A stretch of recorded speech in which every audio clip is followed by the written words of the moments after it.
ibivange byo mu Egiputa byararize bireba iwabo ngo n'Abisirayeli barahindukira bakumbura mu Egiputa bahita batangira gukumbura amadegete. Tekereza uri kujya mu gihugu cy'amata n'ubuki umuntu agakumbura tungurusumu. Petero yuzura umwuka wera aramubwira ngo mwami twakuvaho tukajya he? Kare ufite amagambo meza y'ubugingo. Yesu ni ufite amagambo meza y'ubugingo. Igihe Imana yavugaga ngo tureme umuntu ase natwe, Satani yari akiri mu ijuru. Ayo makuru arayazi, mwiremwa ryacu arabizi. Ariko Imana ipanga gahunda yo kuducungura, Satani yari yaramanutse, ntago yamenye ibyabaye. Dushimire Yesu wabyemeje kubabwira ko Yesu ari we mutsima w'ubugingo wavuye mu ijuru.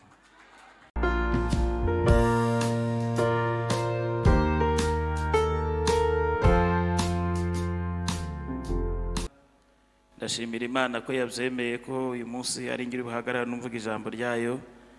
Imana ihabwa icyubahiro. Ndashima n'Imana ko yabanye nanjye mu isi yashize nari mfite uburwayi budasobanutse, ariko ndashima Imana ko ndi kugenda noroherwa, yahabwa icyubahiro. Nje kubabwira ko Yesu ari we mutsima w'ubugingo wavuye mu ijuru. Haleluya. Badusomeye amagambo y'Imana ngira ngo mwayumvise mu gitabo cyo Kuva ibice 12 umurongo wa 7 kugeza 14, no mu butumwa bwiza bwa Yesu bwanditswe na Yohana ibice 6 umurongo wa 32 kugeza 40. Intego nta yindi ni ukubabwira ko Yesu ari we mutsima w'ubugingo wavuye mu bwami bwo mu ijuru. Umwakire. Haleluya. Iyo usomye Bibiliya ifite ubusobanuro ivuga igenda isobanura impamvu y'aya magambo, ariko nimusubira inyuma muri Bibiliya mu Itangiriro 15 muraza gusanga impamvu Abisirayeli bagiye mu Egiputa. Imana yaganiriye na Aburahamu atakizera ko Imana izamuha umwana, iramubwira ngo Aburahamu ndirahiriye nzaguha umwana. Ndetse Aburahamu akagenda yereka Imana bazaragwa ibye. Imana iramubwira toya uzava kuri kiryi rwawe ni uzaragwa ibyawe. Imana iramubwira ngo niba utabyumva fata inka yiriza uyikatemo kabiri ugende ushyire ku gicaniro, ndazanyuremo nivuge ko nzaguha umwana, nzaguha urubyaro. Aburahamu arabikora, ariko Aburahamu akora ikosa rikomeye, arasinzira. Kandi abatambye ikintu bari bashinzwe kwari kugenda birukana inkongoro zishobora kurya ku nyama z'igitambo, iyo zabaga zikiriho cyabaga gihumanye. Aburahamu rero ngo ageze ku masaha ya ni munsi, ni mu masaha 9 saa 10 arasinzira gwivutu, inkongoro ziva mu ijuru rya ku nyama z'igicaniro. Imana ibwira Aburahamu ngo ibyo ninavuze ngewe ntago nzivuguruza nzabikora, ariko kuko warangaye urubyaro rwawe ruzamara imyaka 400 mu buretwa. Byashushanyaga iki? Byashushanyaga ko abantu banze kuba mu bushake bw'Imana, barangiza bakemera ubushake bwa Satani bagasinzira bakarangara. Satani akadukoresha ibyaha bigatuma tuba mu buretwa bw'ibyaha. Nimusoma mu Itangiriro muzasanga mu bintu Imana yabwiye Adamu, yaramubwiye ngo ingobyi uzayirinde kandi uyihinge. Bivuze ngo kuba Satani yarinjiye mu ngobyi, Adamu yari yarangaye ntiyarinda ingobyi. Abisirayeli bageze mu Egiputa mu buryo bw'umwuka bisobanura mu irimbukiro, bamaze mu imyaka 400 mu buretwa. Nka ya yindi yose bagiye baturirimbira kera ntitwara ubwoko, ariko dushimiye Yesu waduhinduye ubwoko. Ababyumvise tuvuge ngo amen. Yohana we yarabivuze aravuga ngo ibiganza byacu byakozeho, amaso yacu yaramubonye, twamukozeho turamumenya. Yohana yatwiratagaho abantu bataryamenye mu gituza cye. Bukeye ariko kubera ko ari umwami amutungura ari mu yindi sura azipatimu, Yohana yatagangaye. Yohana yaranditse aravuga ngo naramurebye numvise ijwi rye numva rimeze nk'iry'umugezi usuma. Ngo ndebye amaso ye mbona arazoye nk'izuba ryaka. Ngo ndebye umusatsi n'umutwe mbona birera. Ngo ndebye ahari kugenda mbona hagase hagati y'ibitereko by'amatabaza 7. Ngo ndebye mu biganza bye mbona afashe imyuka 7. Yohana ntimwumva ko yavugaga ko yaramuzi, aravuga ngo ariko nahise nikubita hasi nk'upfuye. Ariko Yesu amurambikaho ikiganza arabwira ngo Yohana humura, ninjye ntare yo mu muryango wa Yuda. Aramubwira ngo nari narapfuye ariko uyu munsi ndiho. Haleluya. Aramubwira ngo mfite urufunguzo rw'urupfu n'ikuzimu, nta wapfa ntabishatse, nta kuzimu kwamira uwanjye ntabishatse. Aramubwira ngo ninjye ukinga ntihagire ukingura, ni nanjye ukingura ntihagire ukinga. ubwoba nibushire, Yesu yarazutse. Haleluya, haleluya. Abisirayeli babaye mu buretwa imyaka 400. Imana yari yaravuze 400 batinda yo bageza muri 430. Nabivuze mu iteraniro rya mbere, 30 yari y'ubuginga kubera ko n'ubundi banze kwakira agakiza. 430 yararangiye, 400 bari bimereye aho ngaho, inanga barazimanitse, badashaka kongera kuririmba, batibuka Imana yabo, barabivamo. Imana ije kubareba isanga barasinziriye, 410 kubitamo 220. Farawo ngagabanya umubare w'ibiryo, yongera umubare w'amatafari, bavuza induru. Imana ngo muri 430 yumva kuniha kwabo, ibakuza y'imbaraga ikomeye. Ariko irangije irababwira ngo reka mbereke ikimenyetso cyo gucungurwa. Irababwira ngo muzare baje umwana w'intama. Uwo mwana w'intama Bibiliya ifite usobanura ivuga ko yashushanyaga Kristo uzava mu ijuru. Aravuga ngo muzamubaje utagira inenge, ayo maraso muzayasige ku nkomanizo z'imiryango, kuko nzanyura mu isi, nzanyura mu Egiputa nkarimbura. Nukuvuga ngo byashushanyaga ko abatazemera gucungurwa n'amaraso ya Kristo, hirya yaho gato hari umurimbuzi. Aravuga ngo umunsi nzanyura mu isi nkarimbura abatafite icyo kimenyetso, nimpaca mwebwe nkareba ku nkomanizo z'imiryango yanyu nkabona hariho amaraso. Haleluya. Umuririmbyi yaravuze ngo Uwiteka umucamanza iyo ambonyeho amaraso ntajya acira urubanza rubaho ubwo anyita ukiranutse. Amaraso ya Kristo niyo yatumye mubona isi igize miliyaridi 7. Naho ubundi kera isi yari mbi. Iyo umuntu yakoraga icyaha yapfanaga n'umugore we n'abana. Muri bukabakani bakoze icyaha n'umugore n'abana badahari, ariko bajya kubahamagara bati muze so yakoze icyaha. Ariko amaraso ya Yesu yadukuye mu bwo buretwa. Mushimire Yesu, umutsima w'ubugingo wavuye mu bwami bwo mu ijuru. Naho ubundi tuba twarashize, bari kuza kukureba ku ishuri bati ngwino papa wawe yibye. Ariko kuba batarakurebye ugira ngo si Yesu. Mushaka nimuzaya mubyibuka mujye muvuza impundu rwose. Ntago mwari kwiga ndabarahi. Nta nubwo twari kuvuka. Ikinyejana cyacu nticyari kugerwaho, kubera ko umugore ubasogokuruza bacu bari gupfana na banyogokuruza kubera ibyaha bakoze. Urumva ntitwari bibo. Impamvu mubona turiho rero, Dominique yararembye aravuga ngo hari ibintu tubona tukabifata nk'ibisanzwe, ngo ariko burya ntibisanzwe, hari Imana ibikora. Dushimira Imana yaduhaye Yesu, niwe mutsima w'ubugingo wavuye mu bwami bwo mu ijuru. Imana yarababwiye ngo kandi izo nyama muzazirye zokeje. Byashakaga kuvuga igitambo kizatambwa cyotswa, kuko Abisirayeli bajyaga batamba ibitambo byotswa kugira ngo bakurwe urubanza rw'ibyaha. Imana irababwira ngo kandi muzazirisha umutsima udasembuye. Byashushanyaga Kristo uzaza umubiri ugatanyagurwa kugira ngo tubeho. Imana iravuga ngo si icyo gusa, muzazirisha imboga zisharira. Izi mboga zisharira mu Egiputa hari imboga nyinshi. Imana iba yarababwiye gurisha imboga zisanzwe, ariko ababwiye imboga zisharira. Bibiliya ifite usobanurira nazivuga, hari izo bitaga endrive, hari n'izo bitaga shikoni. Izi mboga zararuraga cyane. Imana yategetse Abisirayeli kurisha uwo mutsima.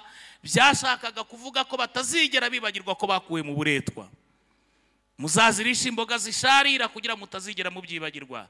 Namwe muramenye ntimukajye mwibagirwa ko Yesu yatubabariye. Ntimukajye mwibagirwa aho mwavuye, kuko Satani ukuntu ari mubi yashaka kukwihebesha kwibutsa gukiranirwa kwawe. Iyo utabaye maso rero arakuyobya. Yabwiye mu Kristo bahuye, aramubwira ngo wa mugabo we ndabona usa n'umuntu wajya gunkorera. Aramubwira ngo ntago wibeshye, kera naragukoreraga. Aramubwira ngo ugarutse nakugirira wagira amahirwe kuri nge. Aramubwira toya ubona hatswe n'undi mwamugira neza. Tuvuge ngo amen. Aramubwira ngo wampatse icyo mukundira gira ubuntu n'imbabazi. Aramubwira ngo ngarukiye atoya, ahita mwibutsa gukiranirwa. Aramubwira tumva nkubwira uwo mwamugiye kureba ndamuzi nubwo mwanga, ariko yanga amafuti ndamuzi. Aramubwira ngo kandi wowe ntago uri mwiza, mwisayo gahinda gasaze wigaraguyemo, ntiwamenya ko nyiri ururembo mujya mu uwo mwami yashyize mutubuye two gutarukiraho. Narakurebaga. Aramubwira ati kindi kandi ku misozi biruhanya watayemo umuzingo usinziriramo, kandi yashyizemo igitereko cy'amazi ngo mujye munywa mukomeze urugendo, wowe warasinzira utamwe umuzingo. Aramubwira ngo no mukanya wabonye intare zitontoma ziziritse, kandi nyiri ururembo mujyamo yazisizemo imigozi ngo tazabarya, ariko wari umunyabwoba wari wirutse. Amwibutsa gukiranirwa. Ariko mu Kristo yuzura umwuka wera. Aramubwira ngo ibyo uvuze n'ibya Parowoni ni ukuri pe, ibyo uvuze nibyo. Aramubwira ngo ariko hari n'ibindi utamenye nakoze byinshi. aramubwira ngo ariko ubu tuvugana nciye ku musaraba byose umwami wanjye yabimbabariye. Muzi ikintu ngiye kubatangariza, Satani ajya amenyera aho twakoreye icyaha ariko ntago ajya amenya aho twihaniye. Kubera iki? Igihe Imana yavugaga ngo tureme umuntu ase natwe, Satani yari akiri mu ijuru. Ayo makuru arayazi, mwiremwa ryacu arabizi. Ariko Imana ipanga gahunda yo kuducungura, Satani yari yaramanutse, ntago yamenye ibyabaye. Dushimire Yesu wabyemeye. Haleluya! Niwe mutsima w'ubugingo wavuye mu bwami bwo mu ijuru, mu mwakire. Imana ishimwe. Abisiraheli baratashye batahana uwo mutsima. Imana yari yababwiye ngo nzanyura mu Egiputa ndimbura ikintu cyose gihumeka. Impamvu tubyumva tukumva ari ibintu byoroshye nuko inkuru mbariranira tuba. Niko umunyarwanda yavuze, mu Egiputa ikintu cyose gihumeka cy'imfura cyarapfuye. Nukuvuga ngo urugo rwari rurimo umugabo w'imfura n'umugore w'imfura n'umwana we w'imfura n'imbeba yaho y'imfura n'ingurube y'imfura n'inka y'uburiza n'umukozi w'imfura, bose barapfuye. Ikintu cyose cy'imfura, nta rugo na rumwe rwabuze umurambo. Niyo mpamvu birivuga ngo Abisirayeli bahagurutsira amasesi bashinze amajosi, kuko icyabahigaga nta cyari gihari. Abisirayeli buri wese yarari gushyingura, ngo basiga bashyingura imfura zabo barataha. Abisirayeli babonye bambutse inyanja, babonye nta cyabaye, umutsima w'ubugingo barawanga tena, batangira kuramya ibigirwamana. Imana ihita ipanga kongera kubaha undi mutsima, bisobanura kongera kuwuzura umwuka wera bundi bushya. Tuvuge ngo amen. Umuririmbyi yaravuze ngo mpisemo kugumya nkizwa.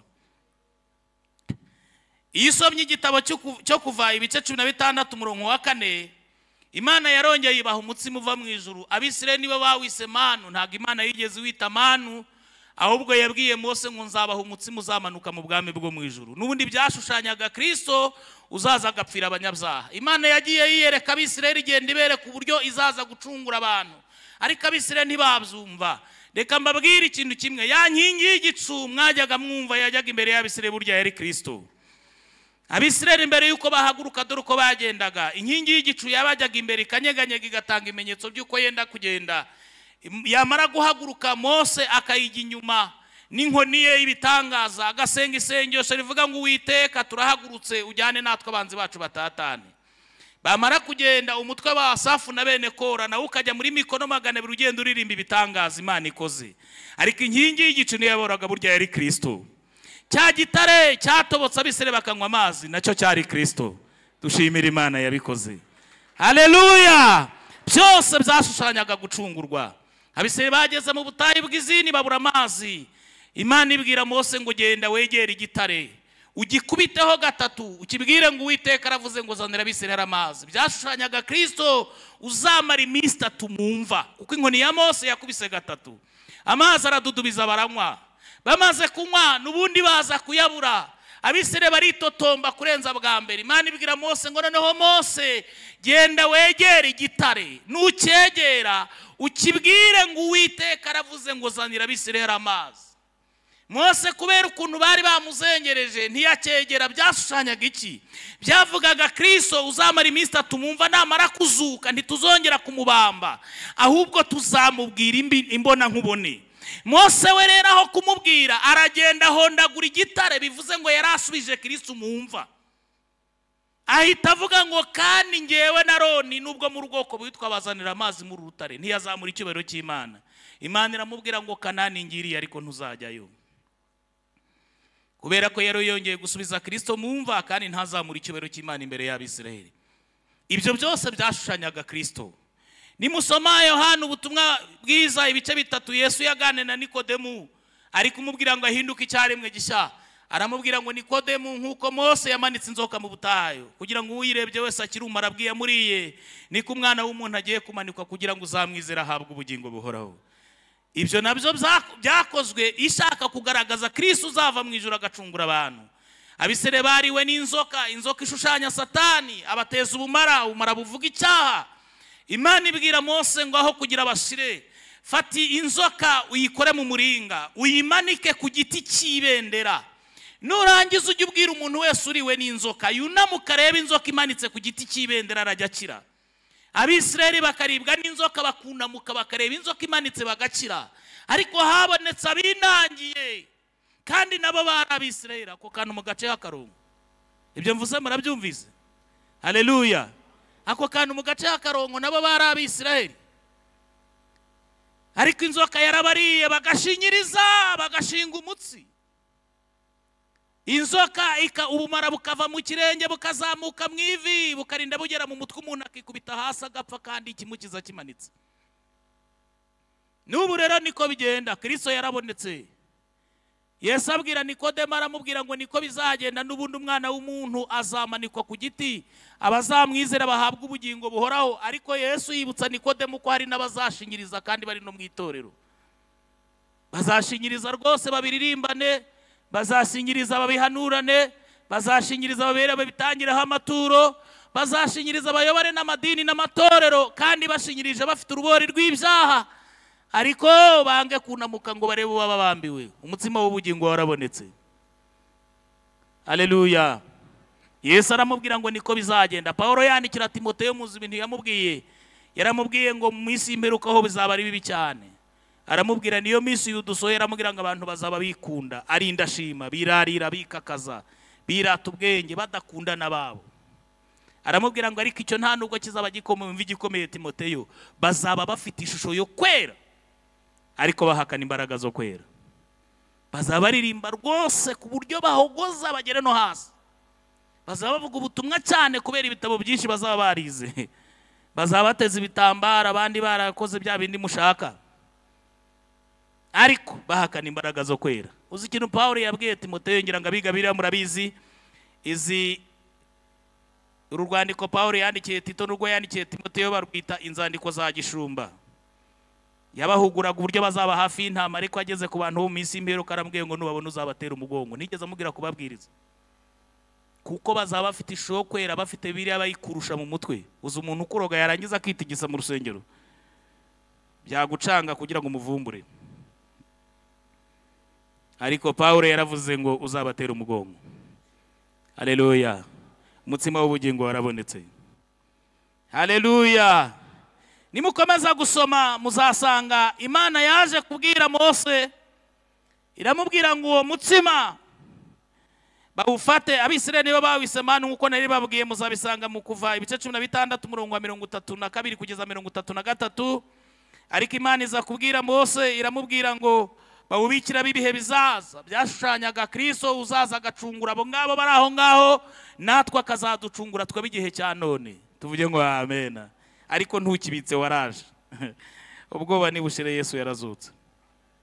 Abisirayeli n'ubundi umutsima barawanze, mugira ngo byagezeho barawanze, noneho baritotomba. Nimusoma mu Kubara ibice 11 umurongo wa 4 kugeza 23, ngo barawanze, baravuga ati umutsima turambiwe kurya ibiryo bivuye mu ijuru, turashaka inyama.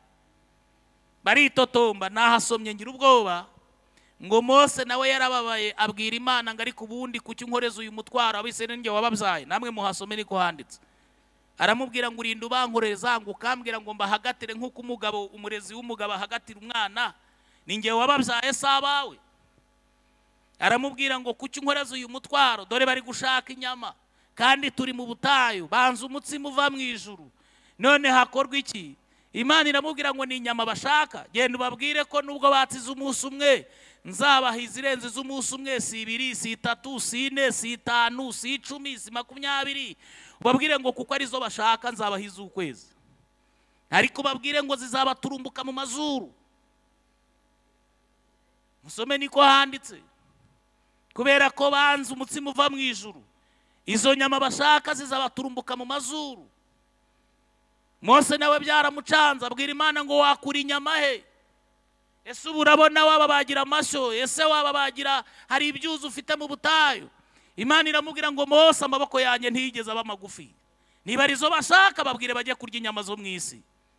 Nimusoma haruguru gato ngo icyabiteye ni iki, ngo ibivange byo mu Egiputa byararize bireba iwabo, ngo n'Abisirayeli barahindukira bakumbura mu Egiputa, bahita batangira gukumbura amadegede. Tekereza uri kujya mu gihugu cy'amata n'ubuki, umuntu agakumbura tungurusumu.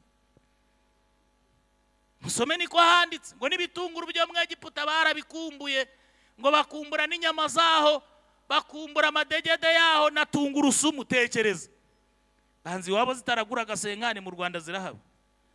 niho mbiheruka ariko sinzi ubu, kera ngiye nkiri mutoya, yanjye Yesu yangiriye neza. Haleluya, haleluya, haleluya. Ngo barebayo barabikumbura. Muntu uri mu gakiza, muntu warangije kurya uyu mutsima wa Kristo, uramenye ntukumbure mu Egiputa ni habi. Ukugenda ukumbura mu isi ugafatanya n'ibivange kurira, amaherezo uzajyayo. Kandi ibyo byo mu isi biturumbura amazuru, niko birayavuze. Abisirayeli inyama ngo baraziriye zirabica kugeza ubwo ngo babashyinguye ukwabo, iryo rimbi baryita irimbi ry'abifuza, niko Bibiliya ivuga. Mwakira umutsima wavuye mu ijuru ari we Kristo, tuvuge ngo amen. Umutsima waraje ntago ukibitse, bimwe Imana yaravuze ngo azawubikira bibihe bizaza, waraje. Yohana yabyanditse mu bice 6 handi badusomeye, nubundi waraje. Yohana yarabivuze mu gice kimwe umurongo wa mbere, aramanuka ageze hepfo aravuga ngo yaje mu be ntibamumenya, aravuga ngo ariko aba yamwemeye bakizera izina rye yabaho ubushobozi n'ubutware bwo kuba abana b'Imana. Yohana aravuga ngo abo bantu ntago babyaye n'ubushake bw'umugore, ahubwo babyawe n'Imana. Bakundwa, abamwemeye turi abana b'Imana. Haleluya, haleluya, haleluya, haleluya, haleluya, haleluya. Nubundi Yesu akajya akora ibitangaza, akabaha imitsima bakarya bagahaga. Bukeye abarebye mu mitima asanga ntabwo bajya bagenzwa no kumurya ngo bamwumve, ahubwo baragenzwa n'ibitangaza n'imitsima akora. Benshi bagiye baza kuri Yesu kubera ko bakiza indwara, abandi bakaza kubera ko bene bababwiye ngo muze, abandi bakaza kuko bumvise ko abarokore basenga ideni rikavaho, abandi bakaza kubera ko bumvise ko abarokore basenga urubyaro rukaza. Mwese abantu bameze batyo mwazanywe n'imitsima imanyagurwa, ariko ntago murarya umutsima w'ubugingo. Ngo Yesu abitegereje asanga nicyo cyabazanye, arabihorera. Yari yahagije abantu 5,000 bararya barahaga.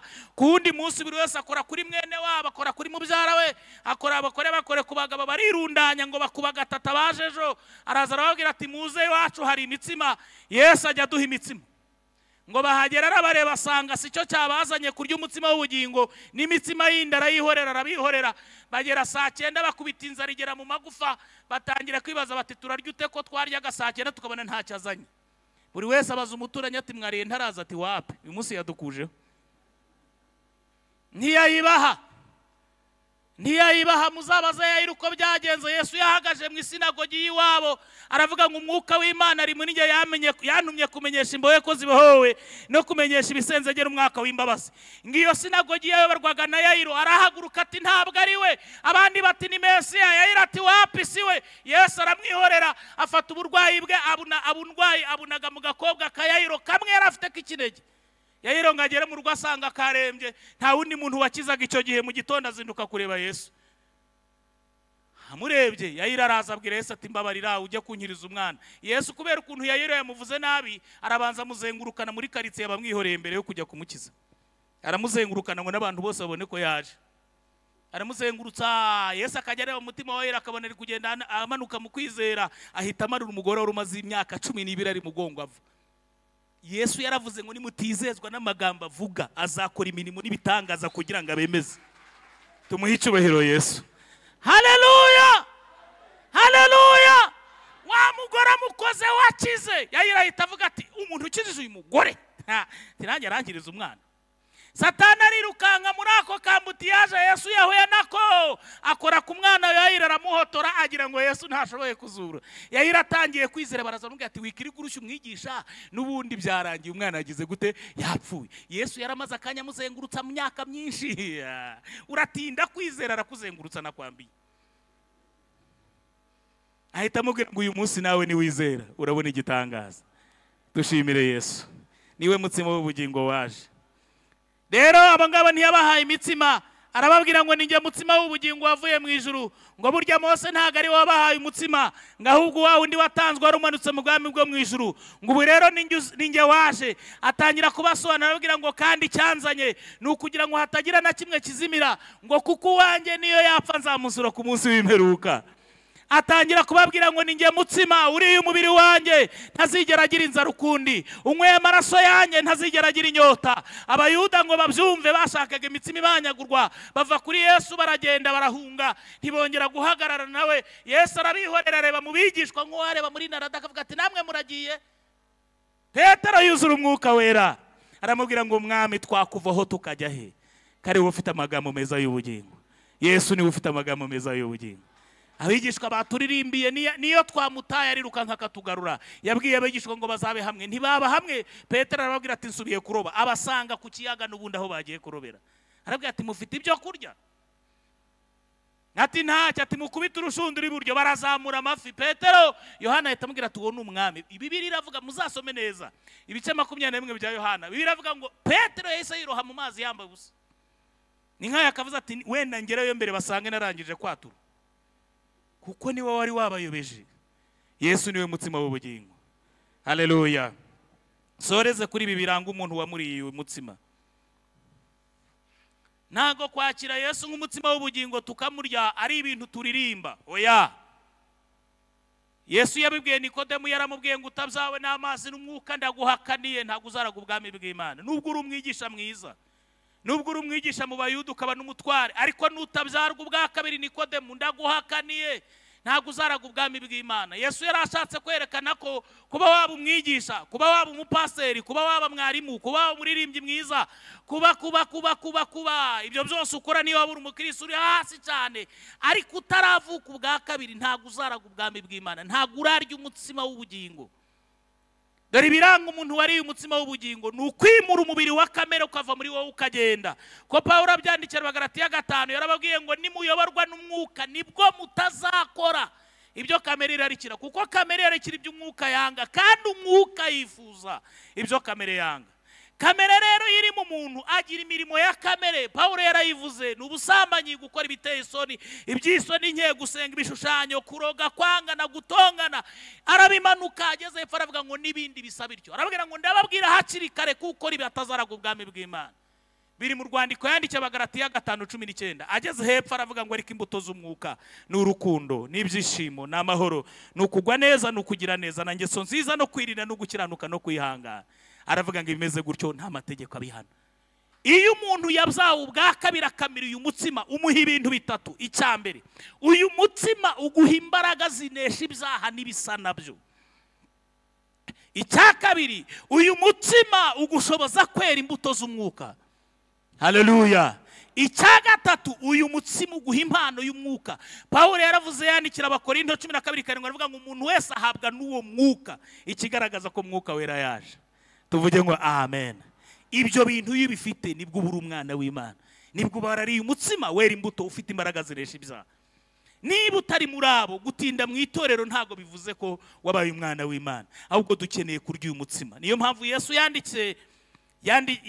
yavugiye abigishwa muri Luka 22:19 arababwira ngo mujye mubikora gutya kugira ngo munyibuke. Ibyo yavugaga biriya mujya mubona dukora igaburo ryera tukamanyagura umutsima, Yesu ntabwo yabibwiye abapagani, yabibwiraga ba bantu barangije kumwakira, ba bandi bariye umutsima, ba bandi azi amazina. Arababwira ngo mwebwe mujye mufata uyu mutsima muwumanyagure, mwibuke ko umubiri wanjye wabatangiwe. Arababwira ngo uko muzajya mubikora muzajye mwibuka ko mwariye umutsima.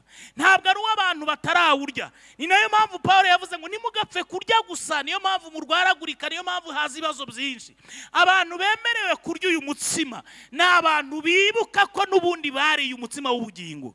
Iyo ubikoze gusa kandi utararya uyu mutsima uhura n'ibibazo birenze ibya mbere. Biradusaba rero ko turya uyu mutsima, twarangiza tukajya tubikora, tukagira gute, tukamwibuka. Imana ibahe umugisha. Nari mvuze ngo Imana ibahe umugisha. Dusenge. Birashoboka kumaza imyaka myinshi uri mu itorero ariko utararya uyu mutsima, kuko nawe urabizi n'umutima wawe urabikubwira, cyangwa ukaba utaranigeze unamenya ko Yesu ari umutsima w'ubugingo. Ariko niba ushaka ko dusengana, haguruka dusengana Imana, ko n'ubundi Imana iracyari ku ntebe y'imbabazi. Wowe ubwawe urabizi n'umutima wawe, kandi Kristo arashaka kukuzura bundi bushya. Haleluya. Umuririmbyi yaravuze ngo arazura akazura n'abagihagaze. Niba wumva ushaka kwakira umutsima w'ubugingo, uhaguruke dusengana Imana. Mana, mu izina rya Yesu Kristo, turagushimiye ko waduhaye Yesu, turagushimiye ko waduhaye Yesu, turagushimiye ko waduhaye Yesu. Izina ryawe nirihimbazwe. Imbabazi zawe zitajya zishira n'ubundi zongere zimanukire muri iri teraniro. ku ijambo ryawe Yesaya yarabivuze ko ritazasubiraho imbokoboko ngo rizajya risohoza icyo waritumye. Usuriye imitima wongere ubagabura umutsima w'ubugingo, kandi umuntu wese awutunge. Mwuka wera muganirize aho twasubira nk'Abisirayeli bagiye basubira inyuma bakanga umutsima w'ubugingo. Umuntu wese umugaruze neza yawe. Za mbabazi zawe Pawulo yavuze watubikiye zigere muri twe. Tubisabye Imana twizeye mu izina rya Yesu Kristo. Amen. Imana ibahe umugisha.